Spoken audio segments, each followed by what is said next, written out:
Ok, bonsoir tout le monde. Bonsoir chers Facebookers, YouTubeurs.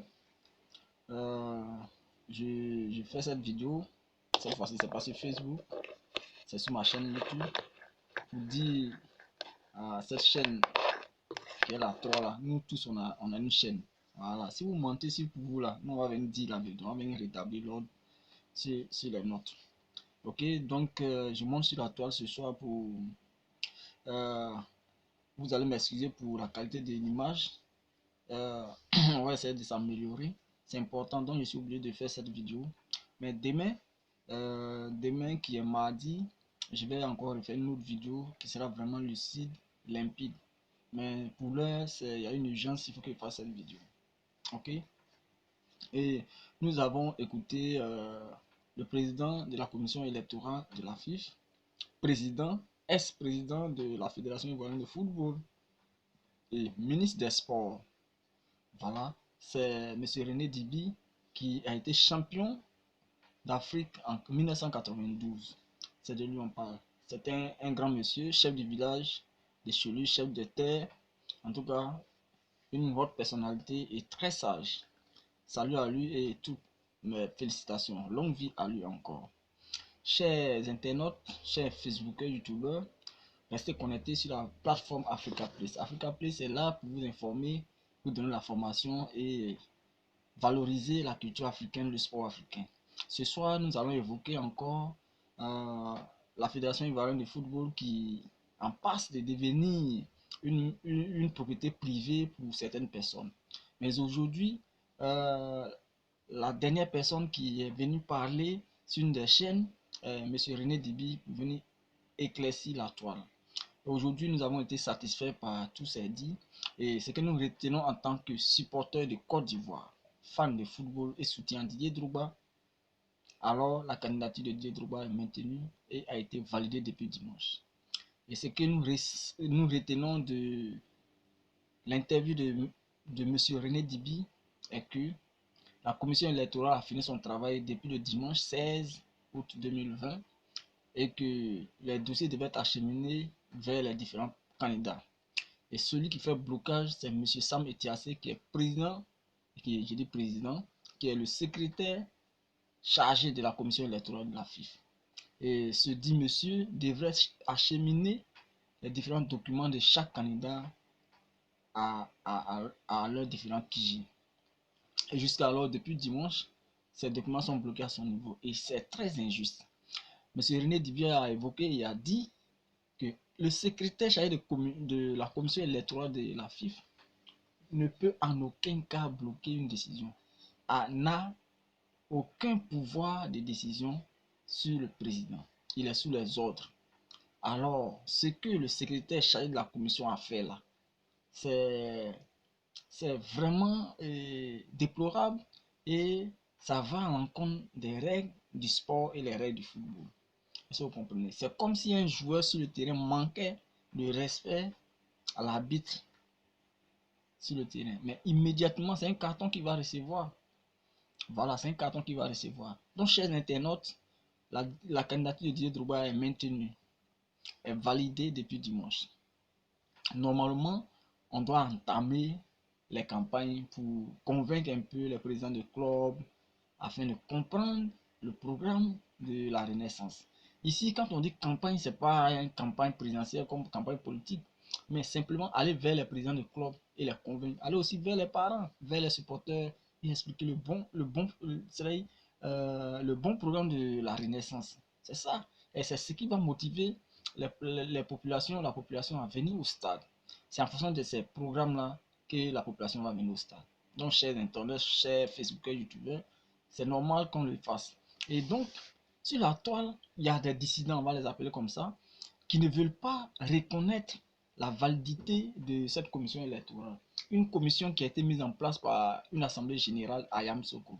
Et cette commission-là, comme la commission a très bien travaillé, ceux qui voulaient voir la candidature de Didier Drogba rejetée là, trouvent que la commission ne travaille pas bien. Et n'a pas bien travaillé. Et comme ça, M. Sidi Diallo, qui est président sortant, convoque encore une réunion pour brouiller la conscience des supporters. Ok? Donc, chers internautes, chers Facebookers, YouTubeurs, chers supporters, cette réunion-là, elle est nulle et n'a pas d'effet.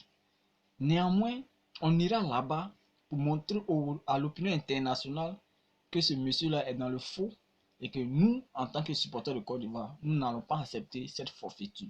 Donc ce jour-là, le 29, nous serons tous à Palm Club pour dire non à la marmaille, non à la corruption, non au tripatouillage, non à la dictature au niveau du football, non à la politique au niveau du football. Voilà.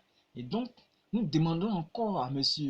Sidi Diallo, ex-président de la FIFA, de sortir par la grande porte. Il n'est pas le dernier président, il ne sera pas encore le président, il n'est pas le premier président de la FIFA, il n'est pas aussi le dernier.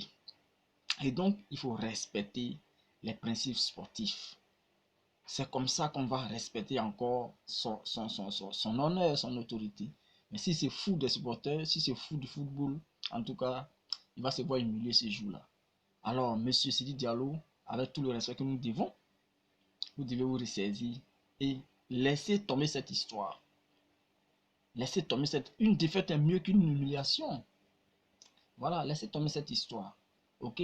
Donc, chers supporters, rendez-vous est pris le 29 à Palm Club. S'il insiste, nous aussi on sera là-bas à Palm Club ce jour-là pour lui dire non, non à la forfaiture. Ok. Maintenant, je reviens à la chaîne, à la 3, la chaîne qui est RT3. Parmi les journalistes, il y a des journalistes qui ont un parti pris. Et là, c'est vraiment déplorable, c'est vraiment désolant de voir des journalistes qui ont un parti pris. Quand on a fini, nous tous on a écouté l'interview du ministre René Dibi et on sait ce que M. René Dibi a dit. Mais comme ça, parmi les journalistes, Stéphane, je ne sais pas si c'est Stéphane qui a dit comme ça qu'il fallait aller à l'âge convoqué par Sidi Diallo. Vous vous foutez de qui au juste? Pensez-vous que les gens ne sont pas allés à l'école? Quand vous faites cela, c'est déplorable. Un journaliste n'a pas de parti. Vous devez être neutre dans cette histoire. Mais on constate pleinement que vous avez pris parti. Et donc, vous allez faire que la 3, qui est une chaîne de sport et de musique là, on sera désintéressé à cette chaîne. On va zapper ailleurs et c'est vous et vos familles qui allez regarder cette chaîne. Parce que le comportement que vous adoptez vis-à-vis de cette réalité sportive en Côte d'Ivoire là, c'est pas un comportement de journaliste. Un journaliste ne prend pas parti comme ce que vous faites. Ok? Il y a une commission électorale qui a été mise en place. Donc vous acceptez que les gens bafouillent la démocratie. La commission électorale qui a été mise en place a été votée par tous les présidents des clubs. Et aujourd'hui, le travail de cette commission-là, vous trouvez que c'est banal. Vous, en tant que journaliste, vous avez dit que le secrétaire chargé de la commission électorale de football a dit qu'il y a eu 2 résultats. Mais ces 2 résultats, est-ce qu'il les a présentés sur votre chaîne? Ça n'a pas été présenté. Et c'est de qui vous foutez?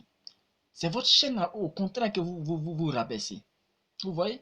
Et il y a un sur votre plateau qui vous contredit pour dire que monsieur le secrétaire général Sam Etiasé n'a pas présenté les deux résultats. Et à vous maintenant de dire oui c'est vrai, il a dit qu'il a oublié ça dans la voiture. Attends, prenez-vous au sérieux les gars.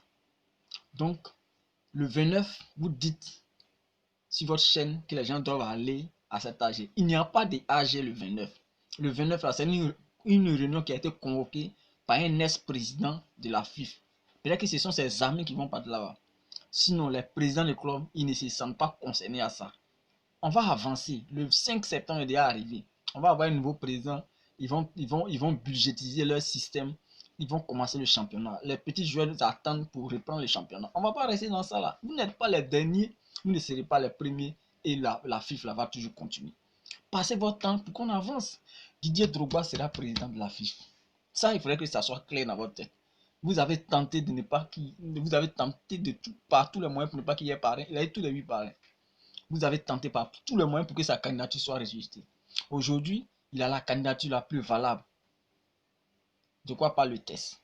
Donc, chers internautes, chers Facebook et YouTubeurs, ok, la vidéo n'est pas propre, c'est vrai, mais le message est passé. Salut à toi, Berojo Apia, Chomandé Vice, Alberici Michel et notre partenaire qui est la STV1. Restez connectés. Aujourd'hui, j'ai fait cette vidéo sur YouTube pour dire à nos détracteurs que nous tous, nous avons des chaînes YouTube et que nous pouvons contredire le mensonge. Donc, rendez-vous est pris le 29 pour participer à cette réunion qui va se passer à Panclon. Nous, en tant que supporters, nous irons là-bas pour faire un sitting, pour dire non à Sidi Diallo. Trop, c'est trop. Tu n'es pas le seul président de la FIFA, tu n'es pas le seul intelligent de Côte d'Ivoire, tu n'es pas le seul qui connaît le football. Passe ton temps, car ton temps a expiré. Merci et restez connectés. C'était Africa Place, soutien à Didier Drogba. Ciao.